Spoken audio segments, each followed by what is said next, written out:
আর নবীকে জবাই করতে এসে কালেমাওয়ালা হয়ে গেল।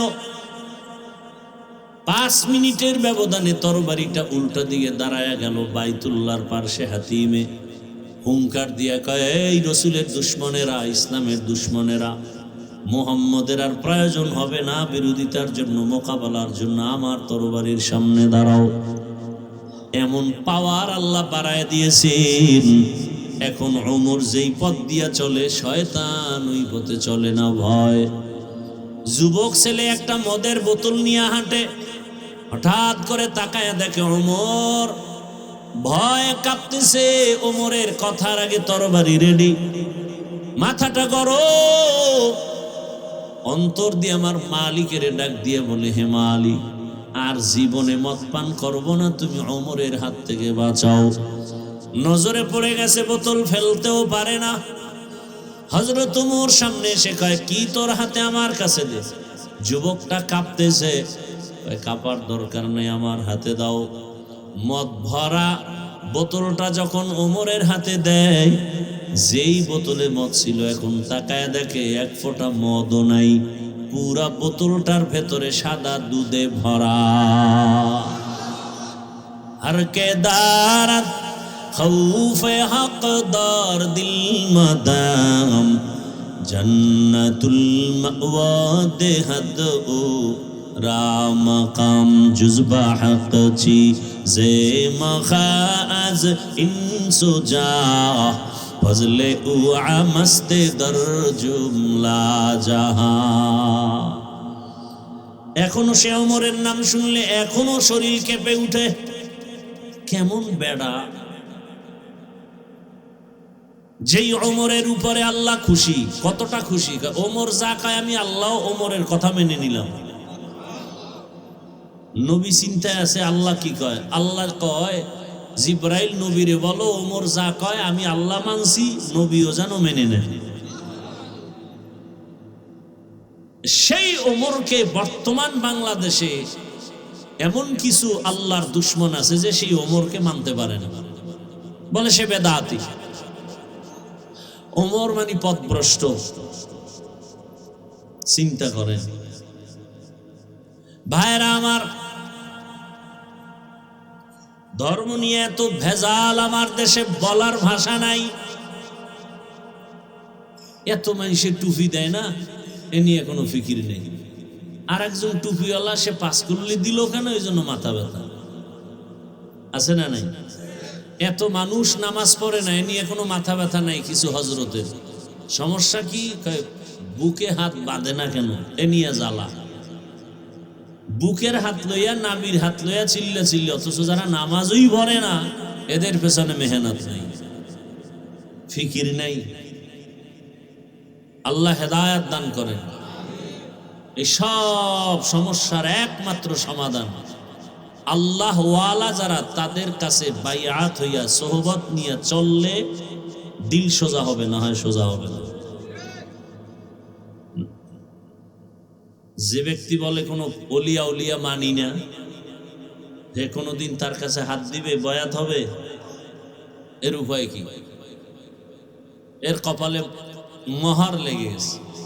আমি তো সারা বাংলাদেশে বলি, যারা বলেন অলিয়া উলিয়া মানি না, আমি বলি এরা কোরআন মানে না, বুখারী শরীফ মানে না, এরা ভণ্ড। এদের যারা ভণ্ড বলে না, তারাও ভণ্ড। আউলিয়ারা কারে উকবা ইখতিয়ার, জাহেলারা কারে দুনিয়া ইখতিয়ার। মাইলে মোমেন সোয়ে মোমেন মিশাওয়াদ, মাইলে কাফের সোয়ে কাফের মিশাওয়াদ। আল্লাহ তাআলা সাহায্যের কথা বললেন কেন? বলে এটা পরীক্ষার হল। তুমি পরীক্ষায় পাশ করতে হলে একা একা পারবা না, কারণ পরিবেশ বড় খারাপ। আল মালু ওয়াল বানুন জিনাতুল হায়াতিদ দুনিয়া। সম্পদ আর সন্তান হলো দুনিয়ার সৌন্দর্য। আল্লাহ তাআলা বলেন সাবধান, ইয়া আইয়ুহাল্লাযীনা আমানু লা তুলহিকুম আমওয়ালুকুম ওয়ালা আওলাদুকুম আন যিকরিল্লাহ। তোমার সন্তান আর সম্পদ যেন তোমাকে আল্লাহর মুহাব্বতের দরজা থেকে গাফেল করে না দেয়। সাবধান। সুফিয়ান সাউরি রহমাতুল্লাহ আলাইহি বলেন, মানুষের ধ্বংস করার মূল জিনিসটা হলো মাল, মালের মোহাব্বত। ভাই কথা বুঝেন তো, মানুষকে ধ্বংস করার মূল কি? মালের মোহাব্বত। এগুলোর থেকে মানুষকে বাঁচাইবে সে ডাক্তার কারা? ওলামায়ে কেরাম। ডাক্তার কারা? সুফিয়ান সাউরি বলেন, মানুষ মালের মোহাব্বতে আটকায়া যাবে, আর আলেমরা ডাক্তার হয়ে তাদেরকে সরাবে, বাঁচাবে, ঔষধ দিবে। সুফিয়ান সাউরি কয়, সেই মালে যদি আলেমরে ধরে, যারে দিয়ে ভূত সারামু এরে যদি ভূতে পায়, যেই মাল মানুষকে ধ্বংস করে, সেই মালের পেছনে যদি আলেম ডাক্তার হইয়া সেও যদি রুগী হয়ে যায়, তা চিকিৎসা করবে কে? এলমেরা এজাজো করদান বেহিসাব, খলকেরা দাদান জবাবে বাসওয়াব। বয়ান করা এত সোজা না। ওয়াজ করা এক জিনিস, আর আওয়াজ করা আর এক জিনিস। থানায় নিয়ে পুলিশে বেতের বাড়িতে আসামি যুবকরে কাঁদে না, আর ওয়াজ যেখানে হয় সেখানে মানুষ কাঁদে, চোখের পানি পড়ে। ওরে মারে কে? ও কাঁদে কেন? আর সেই ওয়াজের আসর হয় যখন, তখনই দিলের উপরে অ্যাকশন শুরু হয়। আর ওটা তখনই হবে যখন আল্লাহ পাকের খাস রহমত অবতীর্ণ হবে এবং শ্রোতাদের অন্তরের মোহাব্বত একনিষ্ঠতার সাথে থাকবে। তখন আল্লাহ পাক এখানে বরকত দিবেন। ধ্বংস করে দিল আমাদেরকে এই মোবাইল। বলতেও পারি না কিছু, সইতেও পারি না। লজ্জা শরমও আমাদের কমে যাইতেছে দিন দিন। ১,৫০০ বছর, এই মিয়া থামো, ১,৫০০ বছর আগে রসুল বলে গেছেন, লা ঈমানা লিমান লা হায়া আলা, যাদের লজ্জা নাই তাদের কি নাই? ঈমান নাই। মোবাইলে অন্যায় করতেছেন, এটা শুনলে আপনার কান্না করা উচিত না? আপনি হাসেন কেন? আমি হাসির কথা বলছি। করতেছেন অন্যায়, আমি আপনাকে বলার দ্বারা আপনি মাথা নত করে নিজেকে ভাববেন যে আসলে আমি কি মানুষ না অন্য কিছু। আপনি হাসতেছেন, হাসির কি আছে? এত সুন্দর একটা বাগানে আসেন, মোবাইল হাতে নিছেন কেন? কি প্রয়োজনটা কি মোবাইলের? এটা এমন একটা বরকতের মজলিস যেখানে বসার সাথে সাথে সবার গুনাহগুলো আল্লাহ মাফ করে দিয়েছেন।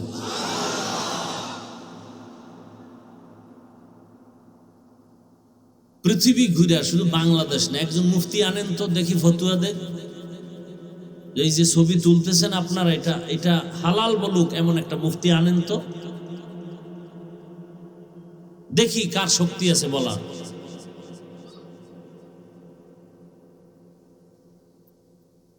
নিজেও ক্ষতিগ্রস্ত হচ্ছেন, অন্যেরও ক্ষতি করার ষড়যন্ত্র করতেছেন। আল্লাহ আমাকে আপনাদের সকলকে হেদায়েতের দৌলত দান করেন।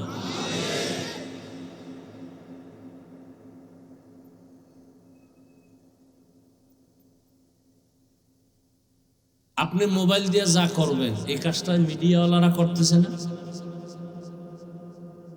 বরং আপনার থেকে ওদেরটা একুরেট হচ্ছে, নিরেট হচ্ছে, নিখুঁত। আপনারটা ভেজাল।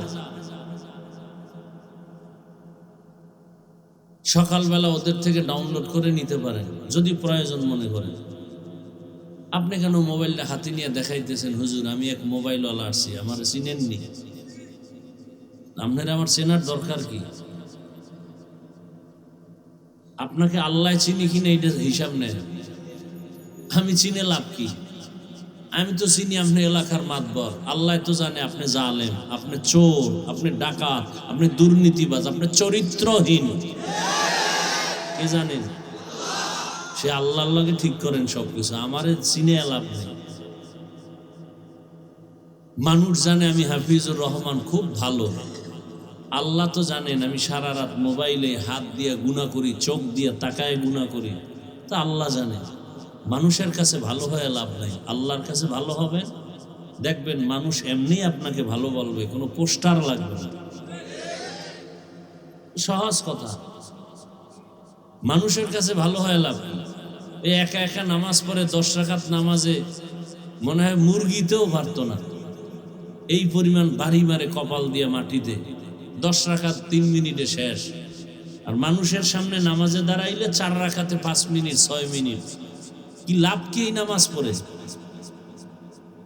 এই কারণেই তো নামাজও পড়ে সুদও খায়, নামাজ পড়ে ঘুষ খায়, মিথ্যা কথা বলে, অন্যের হক নষ্ট করে। এই তো নামাজ তো এইরকম উল্টাপাল্টা চালাকি করে নামাজে। এই নামাজে তো জাহান্নাম থেকে বাঁচাবে না, বরং আরো জাহান্নামে নিবে। নামাজ পড়লে কই যাবে? জাহান্নামে যাবে। দলিল আরাআইতাল্লাযী ইউকাযযিবু বিদ্দীন ফাযালিকাল্লাযী ইয়াদউল ইয়াতীম ওয়ালা ইয়াহুদ্দু আলা তাআমিল মিসকিন। এরপরে কি অর্থ? কি ফাওয়াইলুন, ওয়াইল একটা জাহান্নামের তবকার নাম, ভয়ঙ্কর একটা জাহান্নামের শাখা ওয়াইল। লিল মুসল্লিন, যারা নামাজি মুসল্লি এদের জন্য ওয়াইল নামক জাহান্নাম। আল্লাহর কথা। এবার বুঝেন তো, অন্য আয়াতে আল্লাহ চ্যালেঞ্জ দিয়েছেন, নামাজ মানুষকে বিনা হিসাবে জান্নাতে নিবে, কোনো গুনাহ রাখবে না। আর এই আয়াতে কি বলল? ফাওয়াইলুল লিল মুসাল্লিন, মুসল্লিদের জন্য ওয়াইল, মানে মারাত্মক এক জাহান্নাম। ওয়াইল এটা নামাজি মুসল্লির জন্য। চিন্তা করেন তো, কি নামাজ পড়ি, নামাজ পড়ি বিড়ি টানি, নামাজ পড়ি গালি দেই, নামাজ পড়ি গীবত করি, নামাজ পড়ছি যে ইমামের পিছনে বাইরে নাইমা সেই ইমামরে গালি, সেই ইমামের সমালোচনা। এই নামাজ। আমি যতক্ষণ কথা বলবো একটা আওয়াজ দিবেন না, আমি প্রশ্ন করলে জবাব দিবেন, তাও খুব ঠান্ডা আওয়াজে। একটা আওয়াজ দিবেন না, অনুরোধ। বেয়াদবি ক্ষমা চেয়ে বলছি। কোরআন হাদিসের কথা কোনটা সঠিক কোনটা বেঠিক এটা আলেম বলতে পারে, আপনি পারবেন? আপনি ঠিক বলার অধিকার কি, বেঠিক বলার অধিকার কি? এত আবেগ কেন?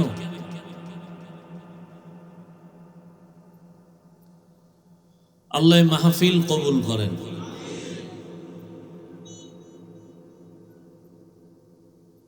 তো যাই হোক, সর্বাঙ্গে ঘা ঔষধ দিব কোথা?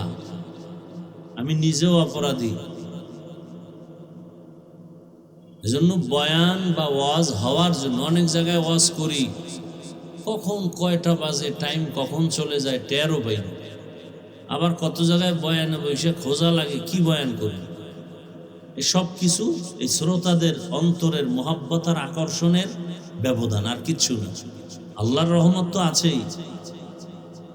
আপনি মোবাইল নিয়ে ব্যস্ত হলে তো আপনি এখানে বসছেন, আপনি আমার কি বয়ান শুনবেন? আপনি তো ও নিয়েই ব্যস্ত। আপনার কলবে তো বয়ান ঢুকবে না। আপনার কপালে তো খারাপ কেন?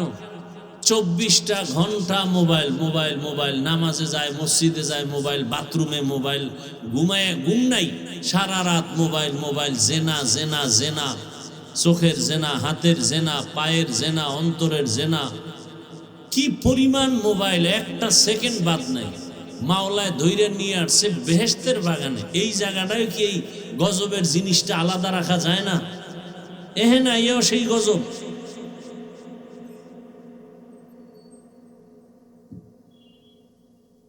কি নিয়ে যাবেন বাসায়?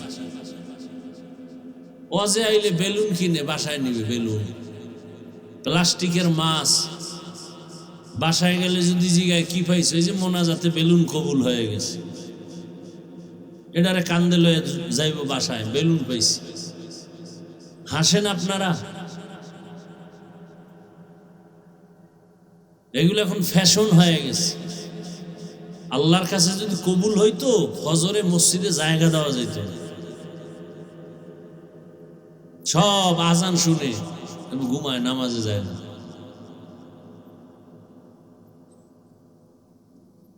এই কথাগুলো সন্তানকে মাও বলতে ভয় পায়, কারণ সন্তান মাকে মারবে, যেন মাও বলে না যদি আমারে মারে।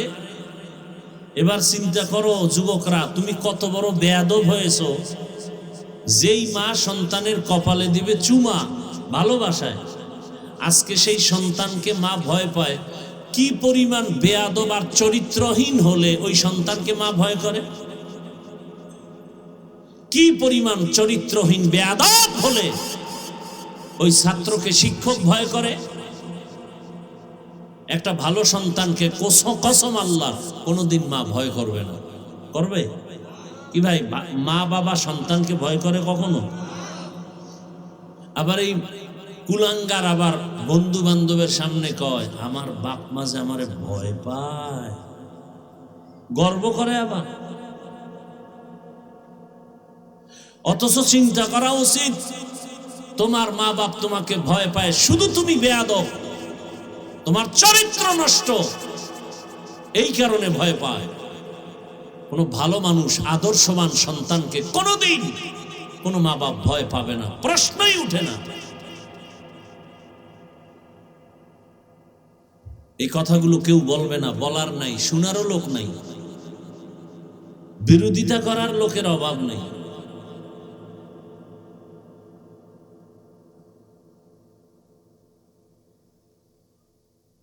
এত জ্বালা হইলে কেমনে বাঁচে মানুষ?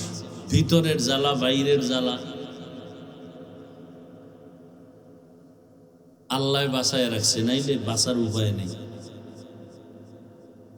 হাফিজুর রহমান হেনে আইছে, একজন একেবারে ওই 13 হাত দূর দেও দিতে যায়, সালামটাও যেন না দেওয়া লাগে না। আমি কি জানি এক ভয়ঙ্কর কিছু না, নিকৃষ্ট কোনো পশু, বুঝাই যায় না। চিন্তা করতে পারেন, বুঝেন কিছু আমি যে বলতেছি, বুঝেন? এটা একটা আলেমের শান।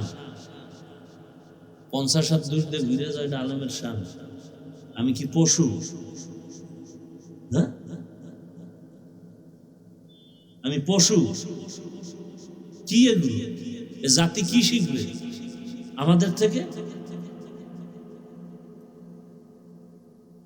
ওলামায়ে কেরাম বুঝছেন কি বলছি? জাতি কি শিখবে?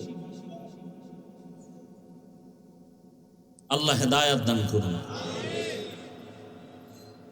এই ঝামেলাতেই দেখেন না কি গর্ব করে কইছে আলেমরা সব এক হইব, কি যে কাউর বাজছে, গর্ব করে কইছে। বেশি হয়ে গেছে গর্বটা, যে হাফিজুর রহমান এটা বলছো কা, দুনিয়ার সব এক হইলে তোরা এক হইতে পারবি। তেল আর পানি এটা মিলানো বড় কঠিন। জনমের মতো ঝাঁকানি দিল, আবার জায়গা কিছুক্ষণ পর আলাদা, বড় কঠিন হালাত। অন্তর যদি ঠিক না হয় তো উপরে দিয়ে মিলাইলে কি হইল? ওই যে কয় না, কলবে কলবে মিল না হইলে, গান গায় না, কলবের মিল না হইলে উপরের মিল হইলে কোনো লাভ নেই। কলবের মিল হওয়া দরকার।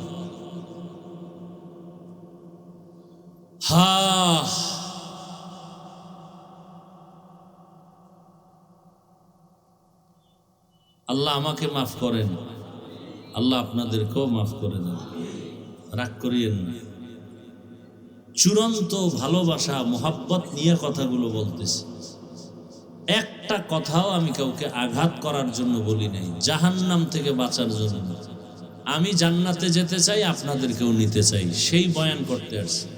কাউকে হুজুর বানানের ওয়াজ করতে আমি আসি নাই, মাওলানা মুফতি মুহাদ্দিস বানানের ওয়াজ করতে আমি আসি নাই। আমি আপনাদেরকে জান্নাতে নেওয়ার পরামর্শ দিতে আসছি। আল্লাহ সবাইকে কবুল করেন।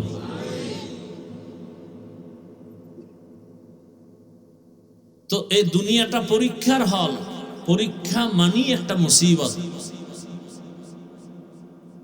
এই পরীক্ষায় পাশ করার জন্য সাহায্য লাগবে, না হয় সম্ভব না। কারণ যেই হলে পরীক্ষা দিতে আসছি, হলটা বড় মারাত্মক খতরনাক হল, দুনিয়া নামক পরীক্ষার হল, বড় কঠিন। ডানে বামে সামনে পেছনে চতুর্দিক থেকে শয়তানের আক্রমণ। এক শয়তান আমার বডির ভেতরে আছে, নফস শয়তান। আর এক শয়তান আমগো ডাইনে বামে আছে, মানুষ শয়তান। আর এক শয়তান এই প্যান্ডেলের বাইরে আছে, জিন শয়তান। কয় দল হইল? এই তিন শয়তানে যদি আমারে টানে, এবার আমার পাওয়ার কি?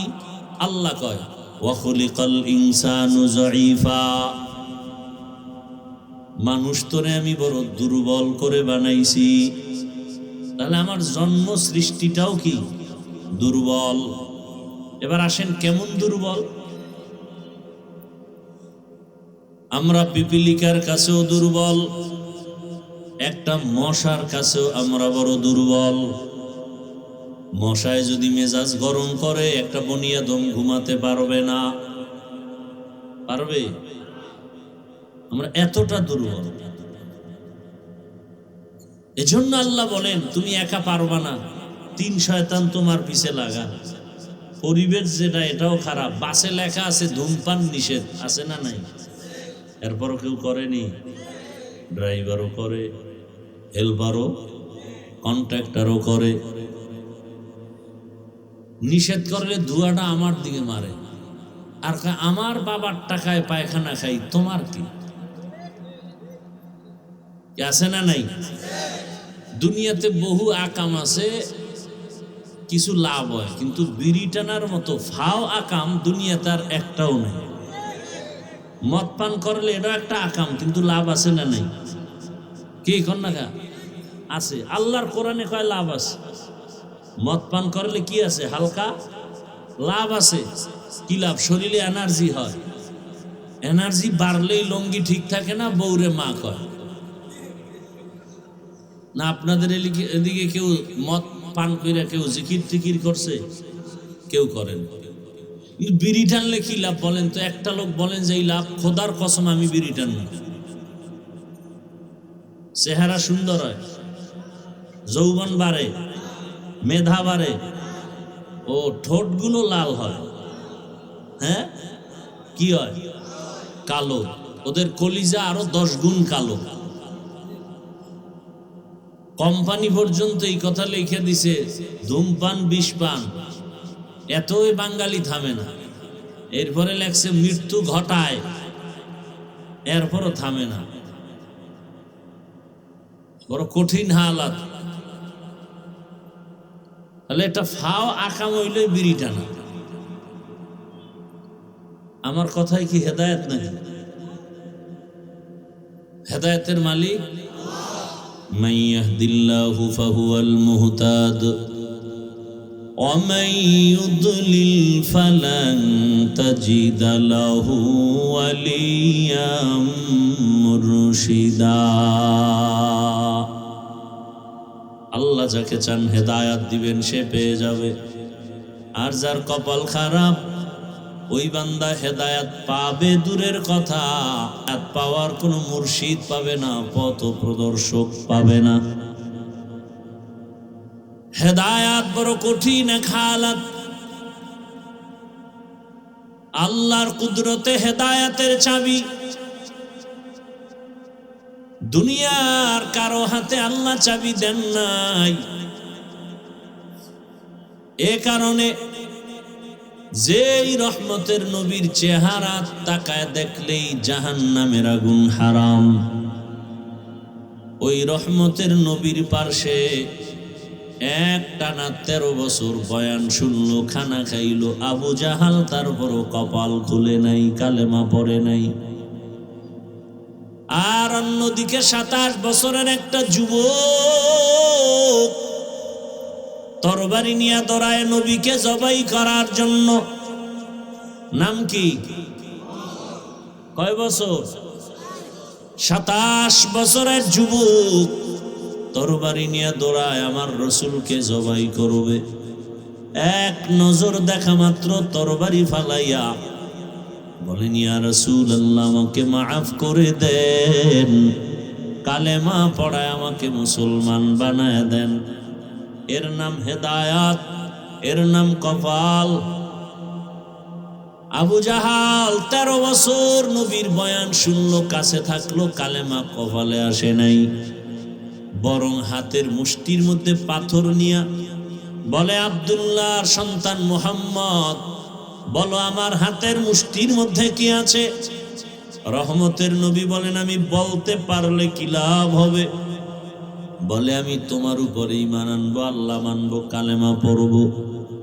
রহমতের নবী বলেন, আমি বলতে পারি না আপনার হাতে কি আছে। কেন পারো না?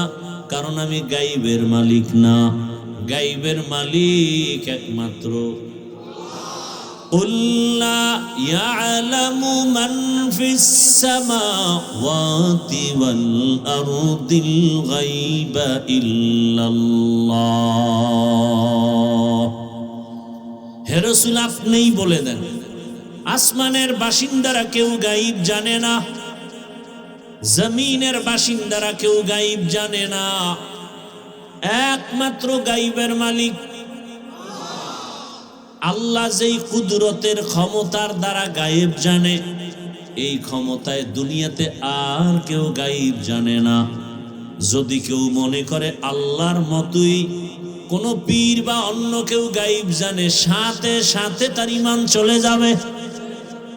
কারণ আমার আল্লাহ এক, আল্লাহর গুণের বেলায় তিনি এক, ক্ষমতার বেলায় তিনি এক। কি কোন অংশীদার সহযোগী নাই। লাম ইয়ালিদ লাম ইউলাদ লাইকাস, লাম ইয়ালিদ লাম ইউলাদ লাইকাস, ওয়ালিদ মাউলুদেরা খালেকাস। আল্লাহর মতো আর আল্লাহ নাই, তার ক্ষমতার মতো কারো ক্ষমতা নাই, তার গুণের মতো কারো গুণ নাই। এরপরে নবী বলেন, আচ্ছা আমি তো বলতে পারি না কি আছে, তবে নবী বললেন, হাতের মুষ্টিতে কি আছো তোরা নিজের একটা আওয়াজ দে। সাথে সাথে পাথরগুলো কালেমার আওয়াজ দিল। আবু জাহাল পাথরগুলো জমিনের মধ্যে ফেলে বলে, তুমি এত বড় জাদুকর আমি জানি না। এর নাম কপাল। কপালে কি নাই? হেদায়াত নাই। আর নবীকে জবাই করতে এসে কালেমাওয়ালা হয়ে গেল। 5 মিনিটের ব্যবধানে তরবারিটা উল্টা দিকে দাঁড়ায় গেল বাইতুল্লাহর পার্শ্বে হাতিমে। হুঙ্কার দিয়া কয়, এই রসুলের দুশ্মনেরা, ইসলামের দুশ্মনেরা, মুহাম্মদের আর প্রয়োজন হবে না বিরোধিতার জন্য, মোকাবেলার জন্য, আমার তরবারির সামনে দাঁড়াও। এমন পাওয়ার আল্লাহ বাড়ায় দিয়েছেন, এখন ওমর যেই পথ দিয়া চলে, শয়তান ওই পথে চলে না। ভয়। যুবক ছেলে একটা মদের বোতল নিয়ে হাঁটে, হঠাৎ করে তাকায় দেখে ওমর, ভয় কাঁপতেছে। ওমরের কথার আগে তরবারি রেডি, মাথাটা গরম। অন্তর দিয়ে আমার মালিকের ডাক দিয়ে বলে, হে মালিক, আর জীবনে মদ পান করব না, তুমি ওমরের হাত থেকে বাঁচাও। নজরে পড়ে গেছে, বোতল ফেলতেও পারে না। হযরত ওমর সামনে এসে কয়, কি তোর হাতে, আমার কাছে দে। যুবকটা কাঁপতেছে, কাঁপার দরকার নেই, আমার হাতে দাও। মদ ভরা বোতলটা যখন ওমরের হাতে দেয়, যেই বোতলে মদ ছিল, এখন তাকায় দেখে 1 ফোঁটা মদও নাই, পুরা বোতলটার ভেতরে সাদা দুধে ভরা। हर के दारत खौफ हकदार दिल मदाम जन्नतुल मअवा देहद ओ राम काम जुज़बा हक ची जे मखाज इंसुजा फजले उ आमस्ते दर जुमला जहां। এখনো সে ওমরের নাম শুনলে এখনো শরীর কেঁপে উঠে। কেমন বেড়া, যেই ওমরের উপরে আল্লাহ খুশি। কতটা খুশি? ওমর যা কয় আমি আল্লাহ ওমরের কথা মেনে নিলাম। নবী চিন্তায় আছে আল্লাহ কি কয়। আল্লাহ কয় জিব্রাইল নবীরে বলো ওমর যা কয় আমি আল্লাহ মানছি, নবীও যেন মেনে নেন। সেই ওমরকে বর্তমান বাংলাদেশে এমন কিছু আল্লাহর দুশ্মন আছে যে সেই ওমরকে মানতে পারে না, বলে সে বেদাতি।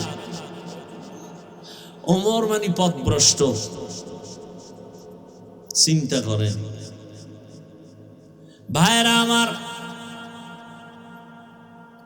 ধর্ম নিয়ে এত ভেজাল আমার দেশে বলার ভাষা নাই। এত মানুষের টুপি দেয় না, এ নিয়ে কোনো ফিকির নেই।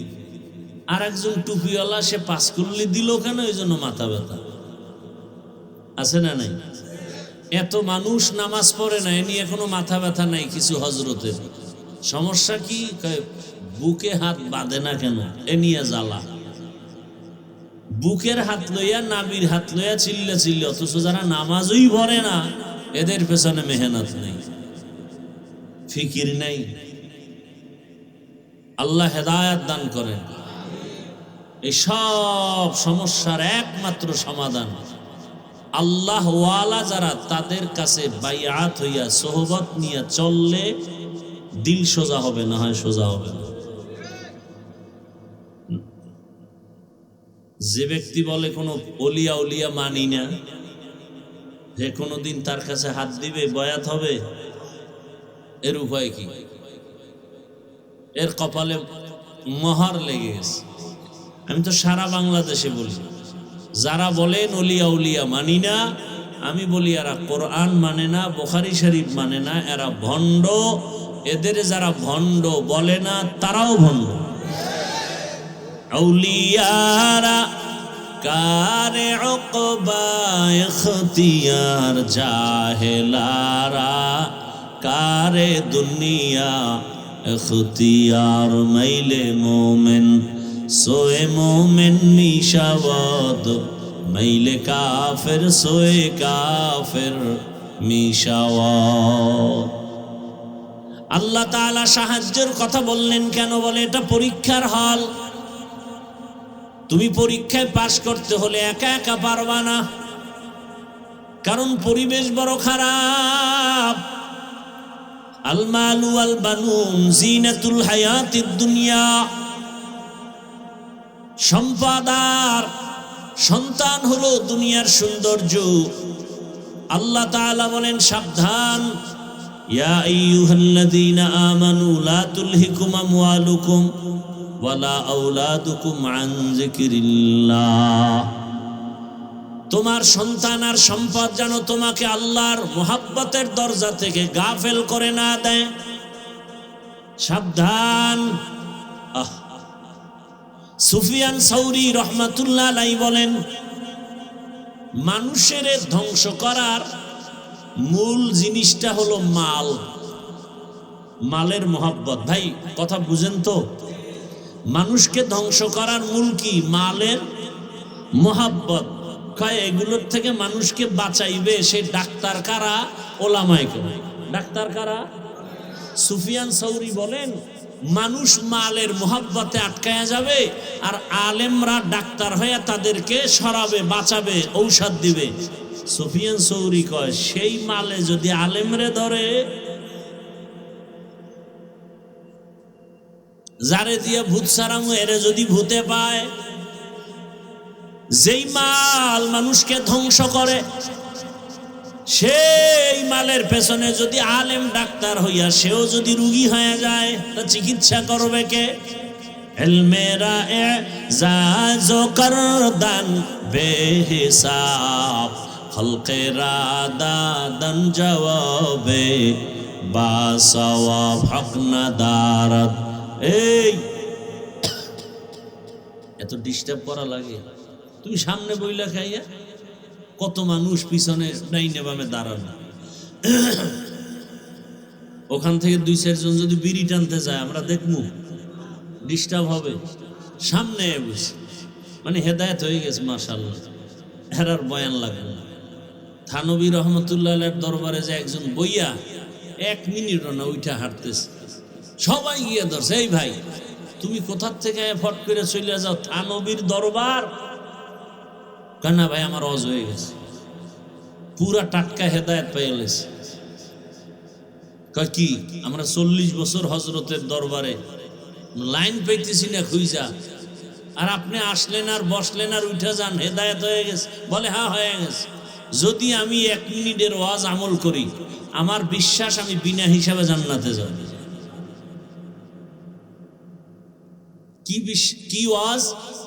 থানবী বলছে গুনাহ করিও না, নেক ছাড়িও না। আপনারাও কি এই নিয়ে তুলতেছেন? এমন করিয়েন না। আল্লাহ নিয়ে আসছেন ভাই, জোর করে এই সমস্ত ঠান্ডার মধ্যে এই প্যান্ডেলে বসা যায় না। মাওলায় দয়া না করলে পারে না, সম্ভব না। এই 3rd ক্লাসের বিছানায় যে কেউ বসতে পারে না। এখানে বসতে কপাল লাগে, কপাল। এখানে বসতে কি লাগে? কপাল। বুঝো না রে বাবা, ভালো করে বুঝো। এই এলাকার কোন কোটিপতি যদি এতগুলো মানুষ কোন একটা জায়গায় দুনিয়ার লাইনে জমা করতে চাইতো, তাহলে ওই নেতা, ওই টাকাওয়ালা সাহেবের প্রথমে তাকে আসা যাওয়ার ফ্রি গাড়ি দেওয়া লাগতো। আপনাকে দিছে ফ্রি গাড়ি, আবার ওই ফ্রি গাড়িতে এই বেহেশতি মানুষ আসতো না, সব গাঞ্জাখোরেরা লাইন দিত।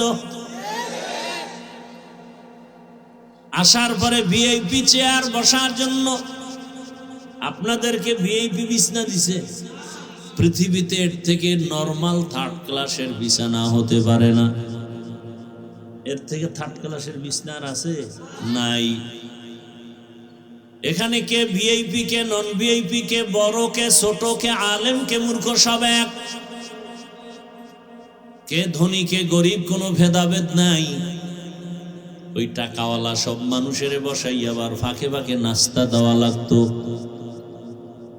প্যাকেট একটা কম পাইলি চেয়ারের বাড়ি, বাতাসে উড়ে চেয়ার। আমি দেখলাম কেমনে, ওই ওগো দলের মধ্যে আবার কয়েকটা কুলাঙ্গার লাইফ বয়, ওরা লাইফ দিয়া কয়, দেখে নামগো দলের মানুষ আমরা কত বড় বেয়াদব। কথা বুঝেন, বাংলা বুঝেন? এখানে এই দলের একটা মিটিং, হেনে নাস্তা লইয়া কি হইছে না হইছে এটা লাইভ দিয়ে যে দেখায়, ও কুলাঙ্গার না? সারা দেশের মানুষের দেখায় আমরা কত বড় বেয়াদব। দেখেন আমরা নিজেরা কিলে কিলি লাগিয়ে গেছি। আমার কথা যুক্তি আছে না বানায় বলতেছি? এটা হইতে পারে কোন দলের আদর্শবান সদস্য করতে পারে? টুকটাক তর্ক বিতর্ক হবে, এটা লাইভ দিবে কেন? জাতিকে জানাইবে কেন? সে আপন লোক হয় কিভাবে? আপনাদের নাস্তা টাস্তা দেওয়া হয়েছে মোনাজাতের পরে, কপাল বড় খারাপ। এইবার খেয়াল করেন, খেয়াল করেন, মানুষ কিন্তু মানুষ, খুব বুঝার বিষয়। এই মেধা আল্লাহ আর কোন মাখলুককে দেন নাই, মানুষকে দিছেন। এরপরে এতগুলো মানুষকে ওই সাহেবের নিয়ন্ত্রণের জন্য কত পুলিশের দরকার, কত আর্মি, কত র্যাব। সর্বশেষ ভয় থাকলে কুত্তা নিয়ে হাজির। কারণ মানুষের উপরে বিশ্বাস নাই, বেঈমানি করে ফেলে। কিন্তু একটা কুকুর জীবন দিবে, কোনোদিন বেঈমানি করবে না। এবার আপনারা বলেন তো, এই যে এতগুলো মানুষ আপনারা বসে আছেন এই ঠান্ডার ভিতরে, নিয়ন্ত্রণের জন্য কত প্লাটুন পুলিশ আছে? হ্যাঁ, একটু আকল দেখেন, খাটান তো। এতগুলো মানুষ, যে যেখানে দাঁড়ানো, যে যেখানে বসা, চুপচাপ, কে কোথায় বসছে কোনো খেয়াল নাই। পেটে ক্ষুধা আছে, ওদিকে চিন্তাও নাই। এমনকি টেলিফোন করলেও এখন আর কেউ কল ধরবে না, কেটে দেবে। কথা ঠিক না? আবার দিছে, আবার কাটবে, এইভাবে 4-5 বার দিলে তো মাথা গরম হয়ে যাবে। মাথাটা নত করে একবার রিসিভ করে আসতে বলবে, এই মিয়া এতবার কাইটে দিই, তুমি আবার কল দাও। ধমক একটা দিয়া ছাইরে দিবে। আর যদি টেলিফোন করনেওয়ালা ঘরের ম্যাডাম হয়, তা রাত্রে খবর আছে। আচ্ছা একটু চিন্তা করেন তো, একটা পুলিশ নাই, র্যাব নাই, এই এতগুলো মানুষ চুপচাপ, কোনো আওয়াজ নাই। এটা কেমনে সম্ভব? বুঝলে এক কথায় হেদায়াত। ইসলাম মানলে এটা সম্ভব। কি মানলে? ইসলাম ছাড়া আর কেউ পারবে না, আল্লাহর কসম। এটা ইসলাম পারে, আর কেউ পারে না। এজন্যই তো আমি চ্যালেঞ্জ দিয়ে বলেছি, আল্লাহর কসম করে, ইসলাম যতদিনে জমিনে কায়েম হবে না ততদিন পর্যন্ত জমিন ঠান্ডা হবে না, জাতীয় শান্তি পাবে না। আল্লাহর কসম। শান্তির ঠিকানার নাম ইসলাম। আপনি মানেন না সেটা ভিন্ন কথা। কত লোক নামাজ পড়ে না, আছে না এখানে? তার মানে কি নামাজের প্রতি আগ্রহ আছে না? আছে। এজন্য তো ঝগড়া নাই। হ্যাঁ, তার সাথে তর্ক, তার সাথে যুদ্ধ। যদি বলে নামাজ পছন্দ করি না, এ কথা বললেই সে বেঈমান। একজনে দাড়ি রাখে না, কোনো ঝগড়া নাই, তার ঈমান আছে। যদি বলে দাড়ি পছন্দ করি না, আর ছাড় নাই, সে বেঈমান হয়ে গেছে। কথা বুঝেননি আমার? পর্দা করেন না আপনি মুমিন, অন্তরে আগ্রহ। আর যদি বলেন পর্দা পছন্দ করি না, আর আপনার সাথে কোনো আপোষ নেই, আপনি বেঈমান হয়ে গেছেন। পর্দা না করা আর পর্দা পছন্দ না করা এক না। তো ইসলাম এমন শান্তির এক জমিনের জন্য আল্লাহ দিয়েছেন। এই ইসলামের অনুকূলে যারা থাকবে, এরা দেখেন না আওয়ামী লীগ করে। আওয়ামী লীগ বাংলাদেশে এরম লোক সব মরে গেছে না? আছে? আছে মানে বাদশার হালাতে খায়, ঘুমায়, কোনো টেনশন নাই। বিষয় কি? মাদ্রাসায় টাকা দেয়, মসজিদে টাকা দেয়, আলেম ওলামার সাথে কলিজার মোহাব্বত, কারো উপরে কোনো জুলুম করে না, গালি দেয় না, 5 ওয়াক্ত নামাজ পড়ে। এরকম বিএমপির মধ্যে বহু আল্লাহর বান্দা আছে না নাই? মাদ্রাসায় টাকা দেয়, মসজিদে দেয়, দাড়িওয়ালা 5 ওয়াক্ত নামাজ বা জামাত আদায় করে। এ কারণে যত তুফান হোক না কেন, উলামায়ে কেরামের বরকতে তার উপরে কোনো বিপদ আসে না। শান্তির ঠিকানাই তো এটা। রাসূল তো চ্যালেঞ্জ দিয়ে গেছেন, 2 জিনিস আঁকড়ায় ধরো, জীবনে সম্মান যাবে না, ঈমান যাবে না, অশান্তি আসবে না। 1, আল্লাহর কোরআন আঁকড়ায় ধরো। 2, নবীর আদর্শ সুন্নাত।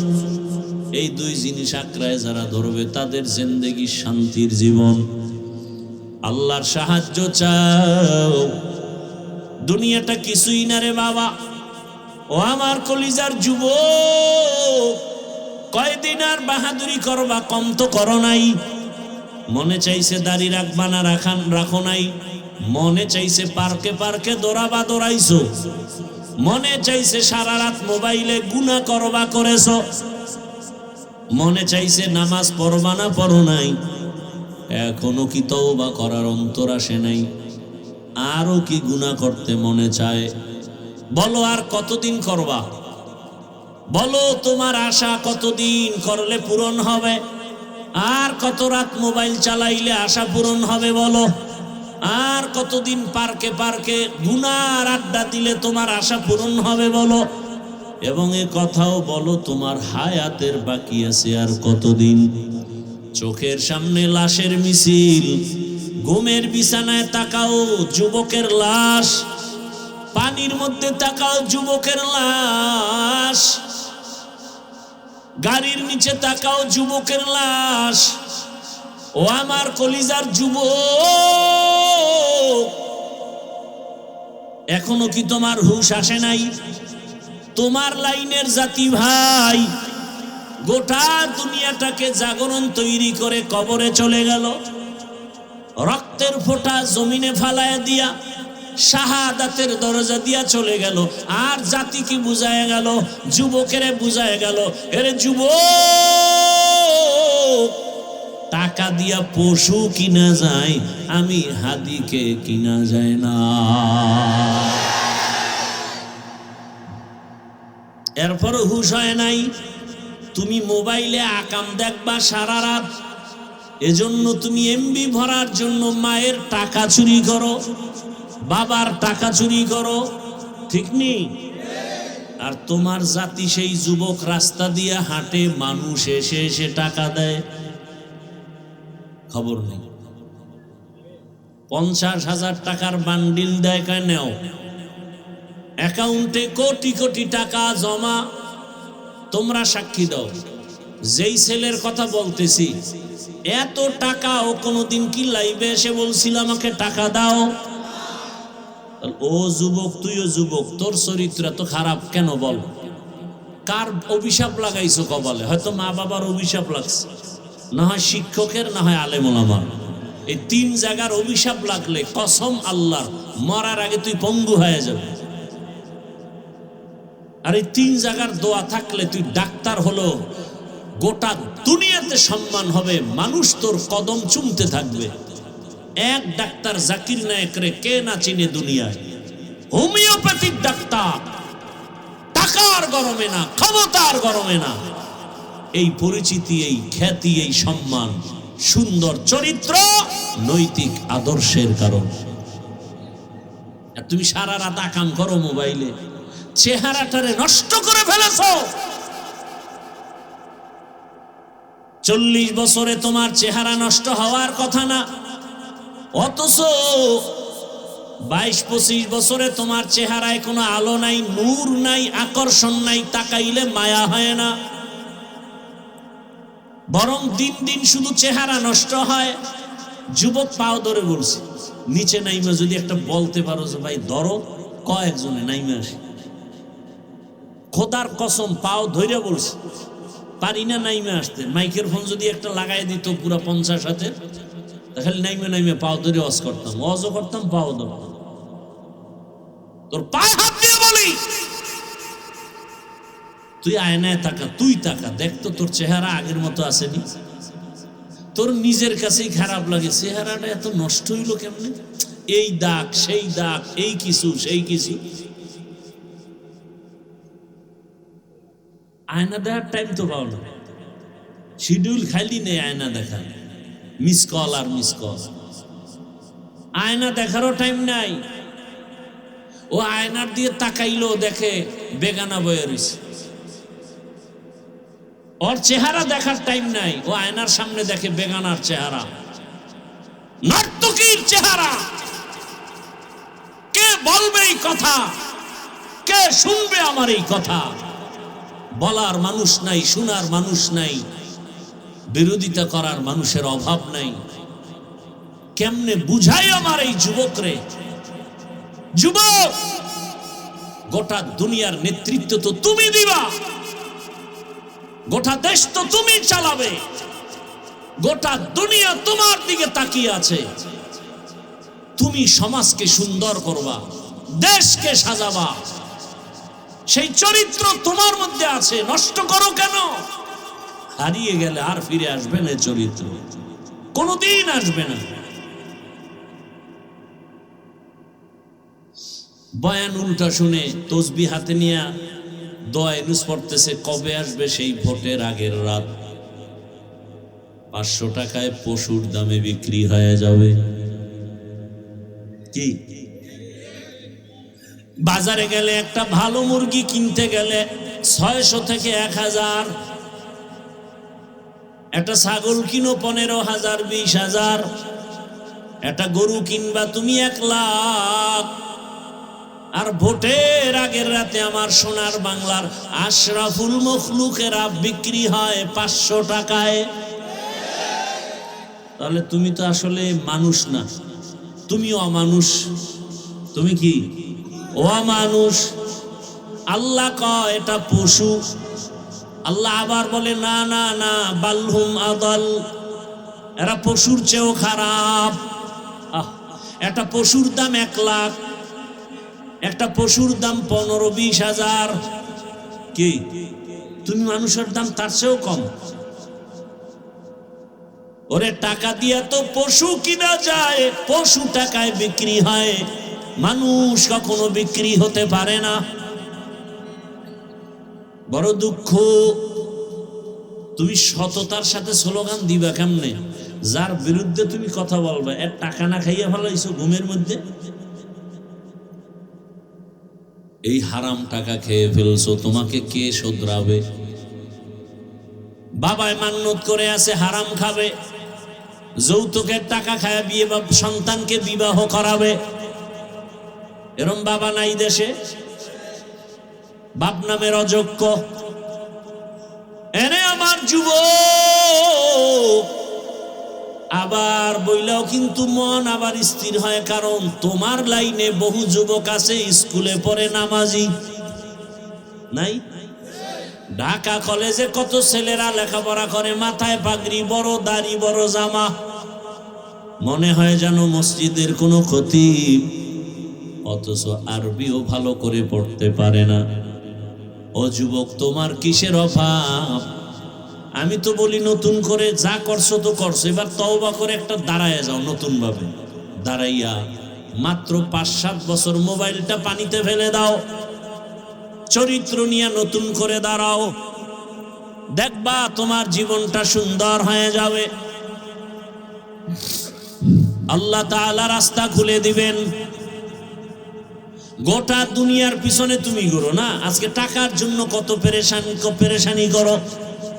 যদি চরিত্র নিয়ে দাঁড়ায় ডাক্তার হও, ইঞ্জিনিয়ার হও, প্রফেসর হও, ওসি ডিসিএসপি হও, মেম্বার চেয়ারম্যান এমপি হও, আল্লাহর কসম চরিত্র ভালো থাকে, আদর্শ ভালো থাকে, গোটা দুনিয়ার মানুষ তোমাকে চিনে ফেলবে অল্প সময়। তোমাদের জাতি ভাই উদাহরণ না? কথা বলো না কেন? উদাহরণ। গোটা দুনিয়ার মানুষ তাকায়ছিল এই ছেলেটাকে। বাংলাদেশের মানচিত্রে এই দেশ যতদিন আছে তার ইতিহাস ততদিন থাকবে। কথা ঠিক? তোমার অভাব কি বলো বাবা? তোমার দিয়ে তাকায় আছে গোটা দুনিয়া, গোটা দেশ, গোটা সমাজ। তোমাকে নিয়ে মা বাবা গর্ব করবে, আমার ছেলে বড় সুন্দর। যেখানে যাবে সবাই বলবে আপনার অমুক ছেলে, বলে হ্যাঁ ধন্য আপনি। আপনার সন্তানের মতো একটা ভদ্র ছেলে আর নাই। স্কুলে এত ছেলে পড়ে, কিন্তু আপনার ছেলেটা আমাকে দেখলেই সালাম দেয়। বাবার মন খুশি না বেজার? এই যে বয়ানগুলো করতেছি, কি বুঝতেছে যুবকরা? এই বয়ান দিয়ে আমি কি বুঝাইতেছি? তোমরা আমার মতো হুজুর হও, ভুল বুঝবা না। আমি হুজুর বানাইতে আসিনি। হুজুর বানানের বয়ান করনেওয়ালা আমাদের ওলামায়ে কেরাম আলহামদুলিল্লাহ অভাব নেই। দ্বিতীয়ত, আমার দেশে আলেম ওলামা, পীর মাশায়েখ, হুজুরের অভাবও নাই। আমার দেশে আদর্শবান ডাক্তারের অভাব, আদর্শবান ইঞ্জিনিয়ারের অভাব, আদর্শবান প্রফেসরের অভাব। আমার দেশে আদর্শবান ওসি ডিসির এসপির অভাব। আজ আমার দেশের প্রত্যেক থানা জেলার ওসি ডিসি এসপি আদর্শবান নামাজি যদি হতো, আমাদের এত চিৎকার দেওয়া লাগতো না। সমাজে বয়ান চলতো, আমল চলতো, সুদখোরের পেছনে অনুমতির জন্য দৌড়ানো লাগতো না। চিন্তা করেন, মানুষের পাও ধরে ধরে বয়ান করি, পাও ধরে ধরে। হিন্দুর বিরুদ্ধে বলি না, খ্রিস্টানের বিরুদ্ধে বলি না, আর সেই ওয়াজ করতে যদি অনুমতি লাগে, এই দেশে বাঁচা না বাঁচা আর কি আছে? এই মুসলমানের দেশ। আপনাদের দোষ 99 গুণ বেশি, 99% দোষ আপনাদের। এখানে ওয়াজ চলতেছে, আপনারা হাজির হইছেন, কোরআন হাদিসের বয়ান চলতেছে, কোরআন অনুযায়ী বয়ান চলতেছে। কোনো বেয়াদব যদি এসে বলে যে এটা হবে না, সাথে সাথে ধইরা হাতে পায়ে রশি লাগায় বাইন্দা যে তুই এখানে রং চা খা। মোনাজাত হওয়ার পরে এখান থেকে বেরোবি, বেদবি করলি কেন কোরআনের বাগানের সাথে? এ শাস্তি। এক বেয়াদবকে শাস্তি দিলে গোটা দেশ সোজা হয়ে যেত। আমার আল্লাহর কোরআনটা একটু দুর্বল। এটায় পরিবার নীতি আছে, সমাজ নীতি আছে, অর্থনীতি আছে, শুধু রাজনীতি নাই। হ্যাঁ, এই কোরআনে সুলাইমান নবীর রাজনীতির কথা আছে। পুরা দুনিয়া চালাইছেন সুলাইমান নবী, ঘটনা আছে। ইউসুফ নবী মিশরের অর্থমন্ত্রী ছিলেন, ঘটনা কোরআনে আছে। যদি বলো কোরআনে নাই, তার মানে হলো কোরআন সব দিক থেকে পরিপূর্ণ, রাজনীতির বেলায় কোরআন শরীফ দুর্বল। এই কথা বললে তার ঈমান থাকে? কোরআনে যদি রাষ্ট্রনীতি না থাকে ওই বয়ান করব না, থাকলে সবার করতে হবে।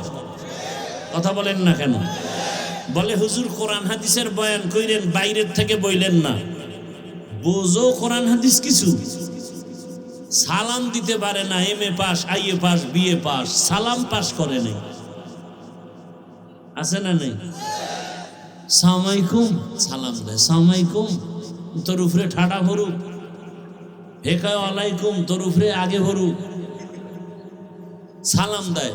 লজ্জা শরম কই? আসসালামু আলাইকুম, শুধু এই দুইটা শব্দ, এটা পারে না, আর সব পারে।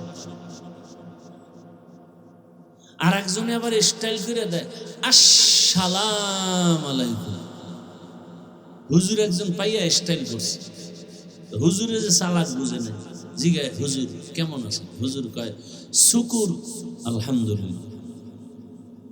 হুজুর আপনি শুকুর বললেন কেন? শুকুর বলবেন, কপাল তোরটাও খারাপ আমারটাও খারাপ, আমি যে শুকুর বলবো এই নকটা তো তুই সালামে নিয়ে গেছে, আমার তো শুকুর বলা ছাড়া উপায় নেই।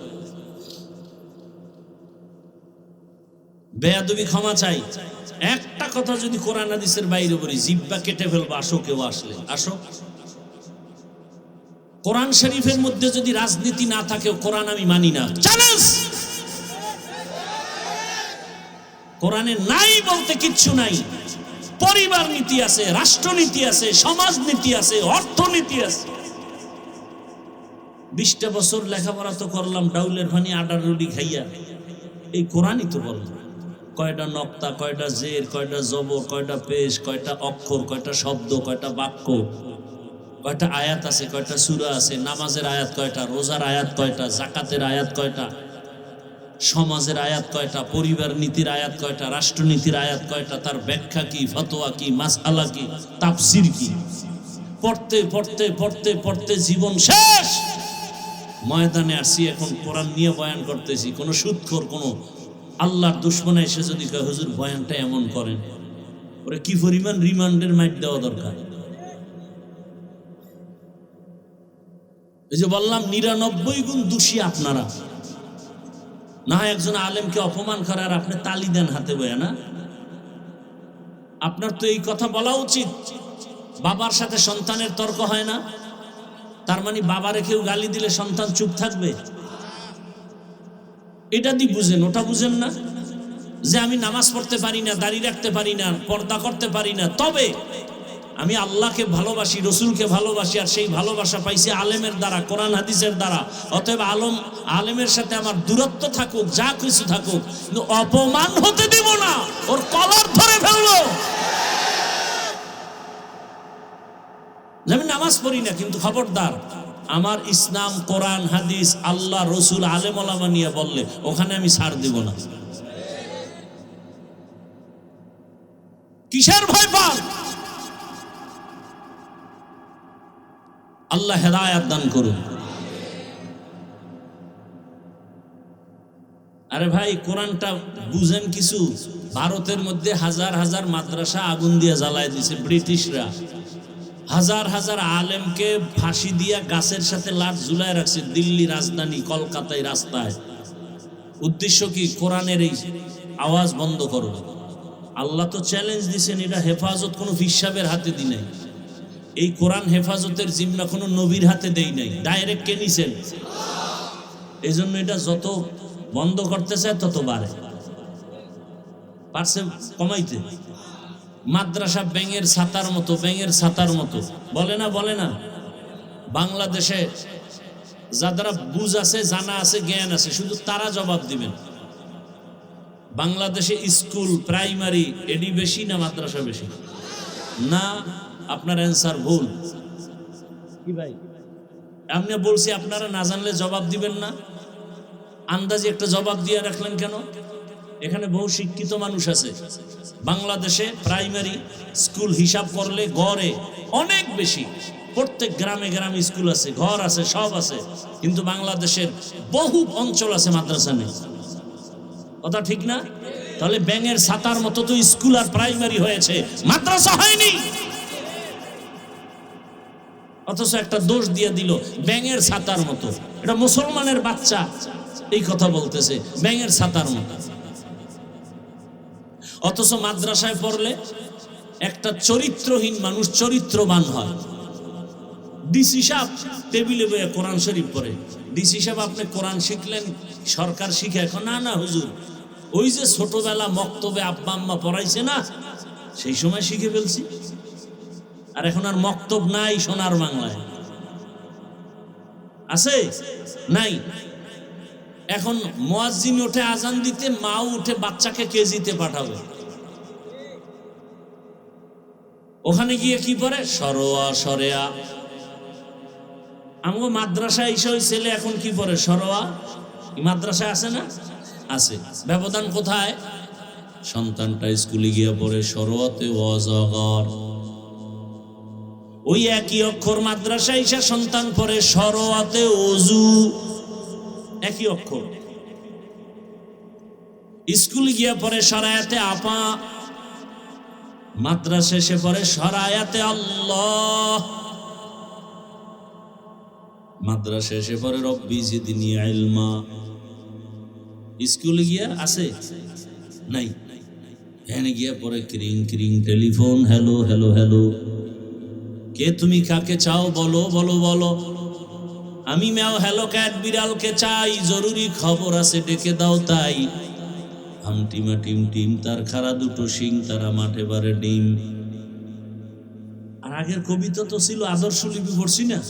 সকালে উঠিয়া আমি মনে মনে বলি, সারাদিন আমি যেন ভালো হয়ে চলি। আদেশ করেন যাহা মোর গুরুজনে, আমি যেন সেই কাজ করি ভালো মনে। আর এখন নাচবে কেমনে? কোমরটা কি বামে না ডানে ডুলাইব, এজন্য শিক্ষক নিয়োগ দেবে। হুজুর গো যখন মাথা গরম হয়ে গেছে, রাস্তায় নামছে, সব নাস্তিকের বাচ্চাগুলো লেজ গুটায় ভিতরে ঢুকছে। বাংলাদেশের একটা সুন্দর সংস্কৃতি যে আলেমরা নামলে তারা কামিয়া। যে আন্দোলনে আলেম আছে এটা কি কামিয়া। জুলাই স্বাধীনের পরেও যদি আন্দোলন করা লাগে তো কিসের স্বাধীন করলেন? আম্মা জানেরা স্লোগান দেন গো অধিকার পাই নাই, সমান অধিকার লাগবে। আল্লাহ যে বেশি দিছে ওটা লাগবে না, বেশিটা নিয়ে না নিয়ে সমান নিতে যায়। তাসলিমার অবস্থা কি? বেশি নেবে না, সমান। সমান মানে এক পুরুষ যেমন 4 স্ত্রী রাখবে, এক স্বামী কেন, এক স্ত্রী কেন পারবে না? আমি তাসলিমার পেটে বাচ্চা, তো যেখান থেকে মনে চাই আমি সেখান থেকে নিবে, এটা আমার স্বাধীনতা। ওলামায়ে কেরাম গর্জে উঠে কয়, এই বেশ্যা, যেখান থেকে মনে চায় সেখান থেকে পেটে বাচ্চা আমগো দেশের কুকুর নিরা নেয়, মানুষ নিতে পারে না। অথচ কত বড় এমবিবিএস ডাক্তার, যেমন তেমন ডাক্তার না, এবং গবেষক। কোরআনের আয়াতের ব্যাখ্যা পড়ে, হাদিস পড়ে, নাইলে আল্লাহর ভুল ধরছে কেমন? ব্যাখ্যা পড়ে পড়ে কয় এই আয়াতটা আইন যা করছে নারীর উপরে, এই আইনটা আল্লাহ একচ্ছত্র নারীর উপরে জুলুম করছে। আল্লাহ জালেম। আমার দুঃখ লাগে, বারবার বারবার বারবার এই দেশের মানুষ দেখে আলেমদের সাথে বেয়াদবি করলেই পতন, বেয়াদবি করলেই পতন, বেয়াদবি করলেই বিপদ।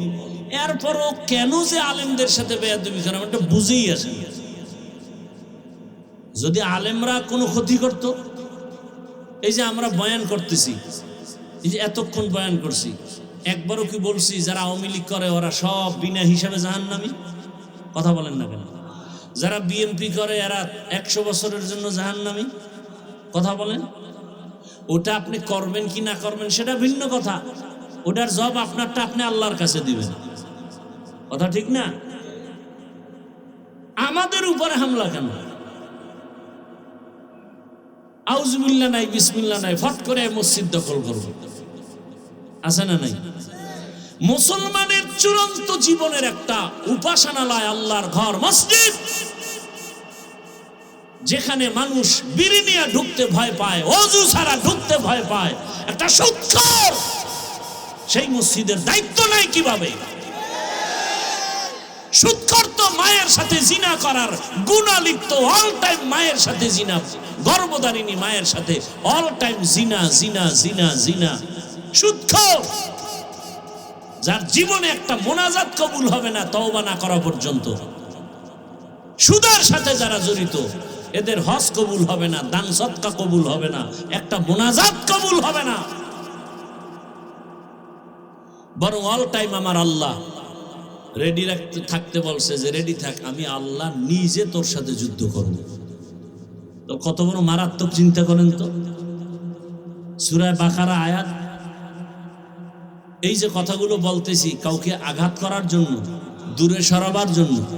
আচ্ছা, আগামী জুমায় এই বয়ান, আমার মতো এই বয়ানগুলো আপনাদের মসজিদ এলাকায় করুক না তো কোন ইমাম খতিব, কি হবে উপায়? কমিটি গোপনে বলবে 1 মাসের ছুটি। কি দোষ আপনাদের না? আপনারা তো প্রতিবাদ করতে পারবেন না, ওই যে পায়খানা খাইছেন।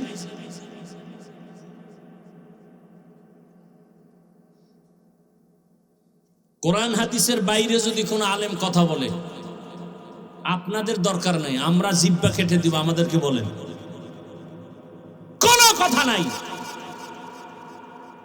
কোন আলেম যদি কোরআন হাদিসের বাহিরে কিছু বলে, সেই দিন আর নাই যে চুপে চাপে কিছু করবে, আমাদেরকে বলেন, আমরা সোজা করব, আমরা ইনশাআল্লাহ। আপনি কি বুঝেন কোরআন হাদিসের বাইরে আর ভিতরে? কোরআন হাদিসের ভেতরে যদি বয়ান করি, সুদখোরের বিরুদ্ধে বলতে হবে না, ঘুষখোরের বিরুদ্ধে বলতে হবে না, জালেমের বিরুদ্ধে বলতে হবে না, বেনামাজির বিরুদ্ধে বলতে হবে না। কি আপনাদের আকল কি বলে? কোরআন কি সুদখোরের পক্ষে, ঘুষখোরের পক্ষে, বেনামাজির পক্ষে, দুর্নীতিবাজের পক্ষে, চোর ডাকাতের পক্ষে, ধর্ষক আর খুনির পক্ষে? কি বুঝাইতে চান আমাদেরকে যে কোরআন হাদিসের বয়ান করেন? কি বুঝাতে চান? আর আলেম ওলামারা বলেন কোরআন হাদিসের, কোরআন হাতে নিয়ে বয়ান করেন, কোরআন হাতে নিয়ে বয়ান করবেন। সূরা বাকারা বয়ান শুরু করেন, বলবেন এই আয়াতের তরজমা এই। সবার মুসল্লিদের হাতে বাংলাটা দিয়ে আপনি খালি তরজমা পড়বেন। সুদের যতটি আয়াত আছে একসাথে না বয়ান শুরু করেন, দেখা দেখা। এরপরে কেউ বিরোধিতা করলে এরপরে আসি, আমরা আছি। জীবন তো একবার আসছে, একবার যাবে, টেনশন কিসের? সুদের বয়ান করবেন, ঘুষখোরের বিরুদ্ধে বয়ান করবেন, কোরআনে আছে না? বেনামাজির বিরুদ্ধে কি কি ভয়াবহ বয়ান আছে, এটি করবেন।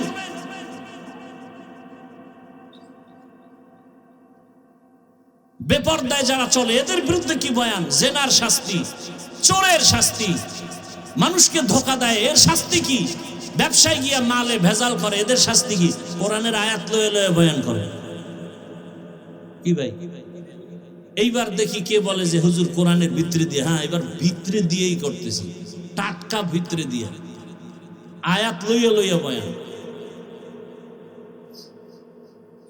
সূরা বাকারা 275 নম্বর আয়াতের ওখান থেকে 3-4 পৃষ্ঠা হোমানে বয়ান, মুনাফিকদের বিরুদ্ধে বয়ান, জালেমের বিরুদ্ধে বয়ান, লাগাতার বয়ান করেন। কে এই বয়ান শেষ করবেন? আপনার 14 পুরুষের হায়াত হইলেও তো এই কোরআনের বয়ান শেষ করা যাবে না। সবাই কোরআন হাতে নিয়ে বয়ান করবেন, মসজিদে মসজিদে ওলামায়ে কেরাম, একেবারে ধারাবাহিক, মুখস্থ বয়ানের দরকার নেই। আল্লাহ, খুব রাগ করতেছেন আপনারা। আপনারা রাগ করলে তো দোষ নেই, আমরা করলে না দোষ। হুজুর এত রাগ, আমি মানুষ না। আল্লাহ হেদায়াত দান করুন। যুবক বাবারা, আমি বলবো নতুন করে ঘুরো। তুমি ডাক্তার হও, দোয়া করি, দিল থেকে বলছি, ডাক্তার হও, বেয়াদব হও না। ইঞ্জিনিয়ার হও, বেয়াদব হও না। ওসি হও, ডিসি হও, এসপি হও, বেয়াদব হও না। তুমি এক যুবক, ফুটন্ত গোলাপ, তোমার ঘ্রাণে পুরা সুবাসিত হবে গোটা দেশ, গোটা সমাজ। তোমাকে দেখলে দুশ্মন ভয় পাবে, যারা উল্টা পাল্টা চরিত্রহীনরা দেখলেই তো ভয় পাবে। আরে এর সামনে বিড়ি টানা যাবে না কি? আমাকে সামনে কেউ বিড়ি লয়ে আসে কারণ আমরা ফ্রিডম জানি এই লোকটা জনমের মতো বিড়ি টানে। এরপরেও তো আমরা সালাম দেই, বসাই, আসেন, জানি। কিন্তু ওই লোকটা তো আমার সামনে কখনো বিড়ি নিয়া হুজুর দেখে হুজুর হুজুর হুজুর বিড়িটা ফালাই দিচ্ছে। তোমার চরিত্রটা এমন হতে পারে না যে তোমার বন্ধু বান্ধবরা তোমার আদর্শ দেখিয়া ভালো হয়ে যাবে? আমি তো একবারও বলি না আমি মাদ্রাসায় মাওলানা হও, বলছি আমার দেশে মাওলানা মুফতি মুহাদ্দিসের অভাব নেই। অভাব কি? আদর্শ ডাক্তার, আদর্শবান ইঞ্জিনিয়ার, আদর্শবান প্রফেসর, আদর্শবান ওসি ডিসিএসপি, এটি চাই। এই বয়ানগুলো আমি সারা দেশে এভাবে করি। আমার এই লাইনের বয়ানটা আমি ইচ্ছা রকম খুব জোর দিয়ে করি। এখনো সময় আছে, তওবা করো, অন্তরটাকে নরম করে দাও। মানুষের একটা আফসোস থাকে, আরে পার্কে গেলে কি জানি মজা, তো নিছো না, এবার ফিরো। মনে মনে আল্লাহকে বলো, ও আল্লাহ, জীবনে পার্কে কম ঘুরি নাই, দাড়ি কম কাটি নাই, নামাজ কম সারি নাই। ও আল্লাহ, আজকে বুঝতে পারি নাই, তওবা করে ফেলতেছি, আর দাড়ি কাটবো না, নামাজ ছাড়বো না, বেপরদায় চলবো না। মা বাবার দোয়া নিয়ে, ওলামায়ে কেরামের দোয়া পরামর্শ, শিক্ষকের দোয়া নিয়ে নবীর আদর্শ মেনে চলবো। আর জীবনে কারো উপকার করতে না পারলেও ক্ষতি করব না, কারো প্রশংসা করতে না পারলেও বদনাম করব না। ও আল্লাহ, নেক আমল করতে না পারলেও আর গুনাহ করব না। মা বাবা, মুরব্বী, ওলামায়ে কেরাম, শিক্ষকদের সাথে আর বেয়াদবি করব না। যদি বান্দা তওবা করো, সাথে সাথে আমার আল্লাহ দয়া করে তোমাকে মাফ করে দিবেন। তওবা করার যদি নিয়ত থাকে খাঁটি অন্তরে, আল্লাহ পাক জীবনের সব গুনাহ তওবার কারণে মাফ করে দিবেন। আল্লাহ আমাদেরকে তওবাওয়ালা জীবন দান করেন। আল্লাহ পাক আমাদের গুনাহমুক্ত জীবন দান করেন, আমিন। আলহামদুলিল্লাহি রাব্বিল আলামিন, والصلاة والسلام على سيد الأنبياء والمرسلين وعلى آله وأصحابه أجمعين. يا أرحم الراحمين، يا أرحم الراحمين، يا أرحم الراحمين. رب ارحمهما كما ربياني صغيرا. اللهم إنك عفو كريم تحب العفو فاعف عنا. اللهم إن